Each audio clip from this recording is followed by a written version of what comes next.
E, na verdade, a medicina, ou a anatomia, ou mesmo a farmacologia, ela não está trabalhando com uma linguagem interdisciplinar. Então, o que acontece? Você na tecnologia trabalha com campos eletromagnéticos, informacionais e inteligência artificial dos equipamentos, e você não traz para o laboratório da biologia humana que essas tecnologias elas também existem no sistema biológico e devem existir com mais complexidades. Você não vai pensar, por exemplo, que o teu cérebro abriga as tuas emoções na química. Dopamina, ocitocina, lógico que não. Isso, vamos dizer assim, se você for até os algoritmos matemáticos, a lógica das dimensões algorítmicas dessas funções, você percebe que não dá para abrigar isso em 3 dimensões. E que não tem prova que a depressão é por causa da serotonina. Não existe prova científica disso. Isso é um marketing. Então, a gente acaba... Isso acontece muito da seguinte forma. Um trabalho científico, quando ele investiga um elemento da natureza, ele abre muito mais dúvidas do que certezas, porque ele amplia o horizonte de conhecimento e aparecem mais dúvidas do que certezas. Quando você passa aquilo para o tratado de medicina, você só passa as certezas. Então dá uma impressão que você sabe. Entendi. Bom, se não fosse assim, pensa comigo assim, alguém está falando assim, não, imagina, porque é a serotonina, tá bom, ok, tá. Então a psiquiatria conhece e está resolvendo os problemas, né? Nós estamos com um suicídio a cada 30 segundos. Não estamos resolvendo, não. Não está resolvendo, porque não é assim que funciona. Precisa pensar um outro jeito. Está todo mundo caindo pelas tabelas do ponto de vista psiquiátrico, a psiquiatria não está resolvendo. Por que não está resolvendo? Porque não está havendo uma confusão de conhecimentos, de princípios. Não é a química. A química, ela reage. Essa interdisciplinaridade de trazer a evolução da física para a interpretação da bioquímica, ela precisa acontecer. Quando um hormônio tiroidiano, por exemplo, um hormônio hipofisário, TSH, bate na célula tiroidiana para fazer ela produzir hormônio tiroidiano, tetrahidrotironina, por exemplo, aquela molécula bate na parede da célula e por radiofrequência ela abre o DNA, é imediato. Porque você imagina, a fita de DNA, se você pegar o DNA das células, dá uma volta no planeta Terra. E ela está empacotada numa estrutura microscópica. Então não dá para você localizar assim, não é assim. É a mesma coisa que você vai procurar, sei lá, o Toshio no Japão. Aí então você pega, chega no Japão, bate numa porta em porta para achar o Toshio. Então é assim que faz, você pega o celular, você vai para o campo, você já chega direto. E acha que a célula não é assim? Primeiro reage por radiofrequência. Depois a química acompanha. Mas precisa haver essa evolução. Falta interdisciplinaridade. A física evoluiu. Por que essa física não entrou na farmacologia? Falta de interdisciplinaridade. Então as pessoas simplificam, entendeu? As coisas não funcionam desse jeito. Mas não sou eu que estou dizendo que não está funcionando. Veja aí no dia a dia das pessoas cheias de remédios. Não está funcionando. Por que a gente não está prestando atenção nisso, então? Porque é do interesse, do nosso interesse. É porque a gente não consegue explicar mesmo? Não é que não tem ninguém olhando. A gente está olhando, mas não está chegando às conclusões? Eu acho o seguinte, que nunca foi tão necessário o pensamento sistêmico. O pensamento sistêmico é aquele que junta fontes do saber, o diálogo da filosofia com a ciência, com a religião, com a arte. Essas fontes de saber é que constrói o conhecimento. Você não pode isolar essas coisas. Elas precisam dialogar. Nossa, mas hoje as coisas funcionam completamente diferente disso, né? Esse é um problema seríssimo. Outra coisa, achar que entregar todas as descobertas para a ciência. O que se espera realmente, assim. A gente espera que tudo que seja de informação, de tecnologia ou até de cura, qualquer coisa, a gente espera, tá sempre aqui esperando assim, não, a ciência vai chegar lá. Pronto, e aí o que acontece? Você perde uma referência que a descoberta do espírito é a descoberta de si mesmo. É uma autodescoberta.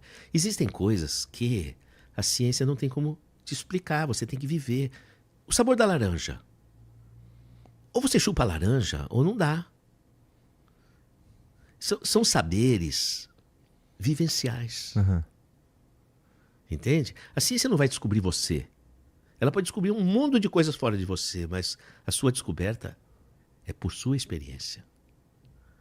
Então, a gente chama de epistemologia, métodos de alcance do saber. Então, tem um modelo científico, mas existem outros modelos de acesso ao saber. Porque a ciência não vai explicar a tua vida. Você vai ter que explicar ela pelo que você vive e conhece de você. Uhum. Agora, não quer dizer que eu não possa usar a ciência como uma frente, mas eu vou ter que cruzar aquilo que a ciência me traz com aquilo que eu vivo e percebo, com a arte, com a religião, ou com a espiritualidade, ou com... não sei, você está fazendo corrida e esporte, você joga o teu futebol e você traz uma luz dentro de você, porque você gosta daquilo, teus olhos brilham. Então tudo isso tem que juntar. Tem que sair dessa ideia de que é um cientista, professor doutor, que sabe sobre a vida. Ele sabe sobre para que lado roda o parafuso, que ele estuda, o resto não sabe. Às vezes aquela senhora do bar da esquina tem mais sabedoria do que muito cientista premiado. Pelo amor de Deus, a gente precisa pôr o pé no chão. Entendi. Senão a gente vive de uma ilusão.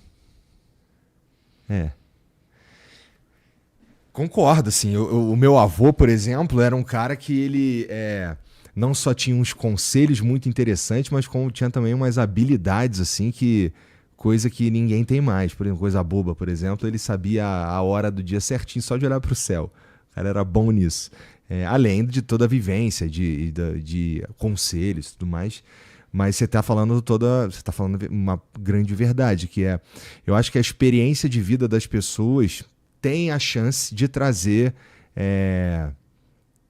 sabedoria, mas tem a chance também, porque dá para passar a vida inteira também sem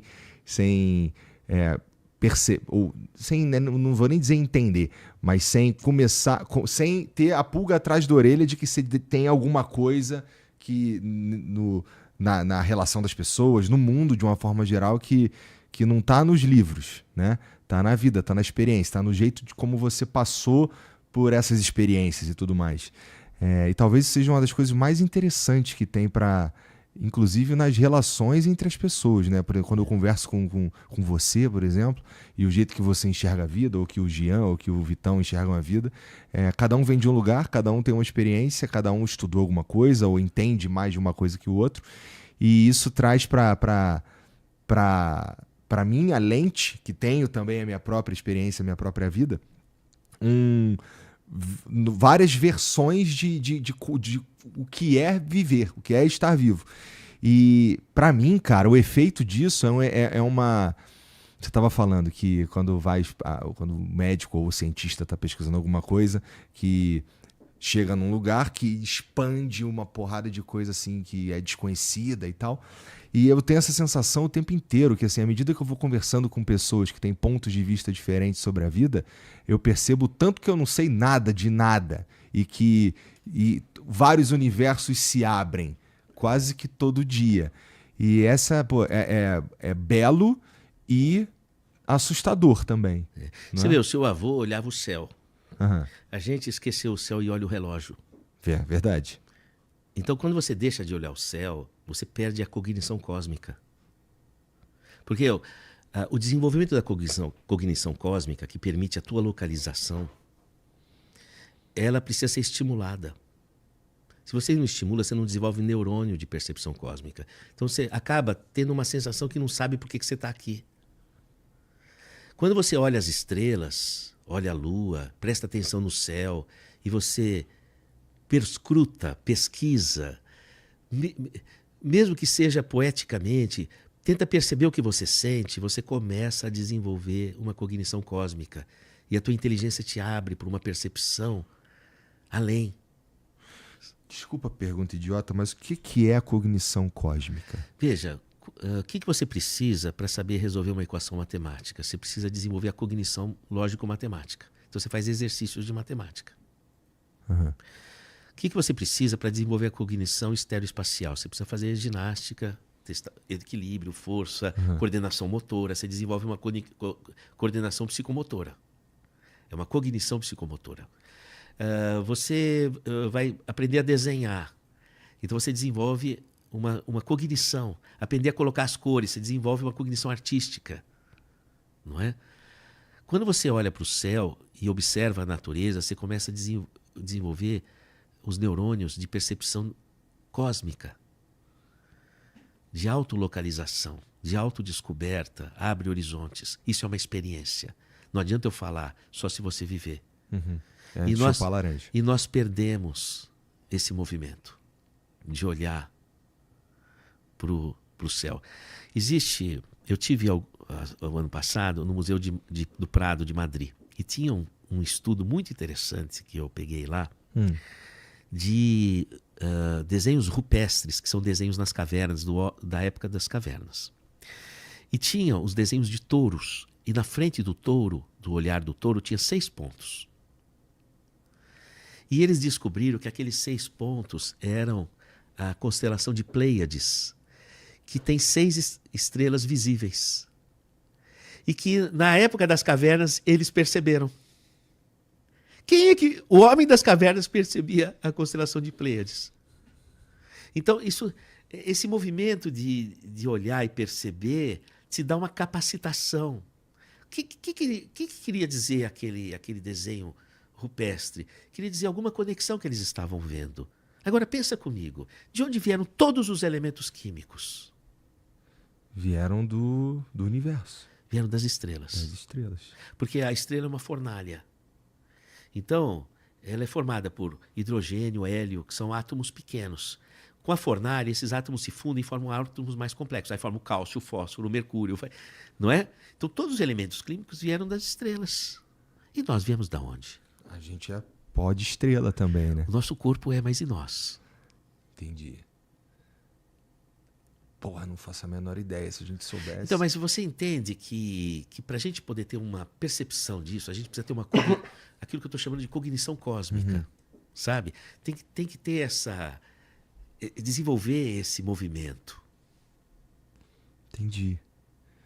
A gente está desconectado que o seu avô disso tinha. mesmo. Mas a gente não tem mais. A gente, de fato, muito difícil eu, pelo menos, assim, eu não tenho costume nenhum de parar e olhar para o céu.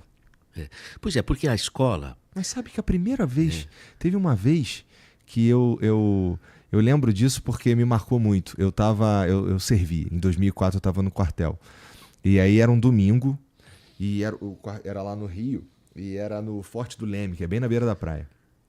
E nesse dia eu estava de serviço. Um dia bonito pra cacete. Foi a primeira vez que eu olhei pro céu e eu falei, nossa, que dia bonito. E eu tô de serviço. E eu não vou poder aproveitar esse dia. Mas não tenho, de fato, costume de ficar olhando pro céu ou de perceber que dia bonito. Você sabe que uma paciente minha me relatou uma experiência muito curiosa. Ela estava na UTI e ela estava final. Eu não acreditava mais que ela ia viver. E as amigas dela foram visitar ela na UTI para chamar ela, ei, coragem, tudo. E ela falava, eu não quero, já não tem mais jeito. E aí amanheceu e ela olhou pela janela e dava para ver as montanhas e um céu bonito. E ela disse, eu olhei ali e falei, nossa, que lindo, acho que eu quero viver. E aí despertou nela a vontade de viver. A gente olha pela janela e vê as mesmas coisas, mas essas coisas não despertam na gente isso. Porque o que aconteceu? Quando ela perdeu todas as forças corporais, quando ela não tinha mais chance nenhuma, ela se deparou com a única coisa que sobrou dela, que foi a alma dela. E quando ela chegou até a alma, ela enxergou a alma na natureza. Então a gente precisa de fazer essa busca, de enxergar essa essência, para que a gente possa ver a essência na natureza, senão a gente não enxerga. É uma via de retroalimentação. Você busca em si, você encontra também um olhar para isso. É a mesma coisa, se você não se ama a si, se você não tem amor no teu coração que brota dele, porque você não faz o que você gosta, porque você não faz aquilo que brilha seus olhos, você não faz o que teu coração está mandando, então você não desenvolveu o amor, você não enxerga amor nas pessoas. Então você não compreende as pessoas. E aí começam os problemas. Então a gente precisa encontrar o amor dentro de nós, que surge quando a gente faz o que a gente gosta, o que fala no nosso coração, e a gente se encontra. Aí a gente começa a amar. E é por isso que tu tá fazendo há 40 anos isso daí, né?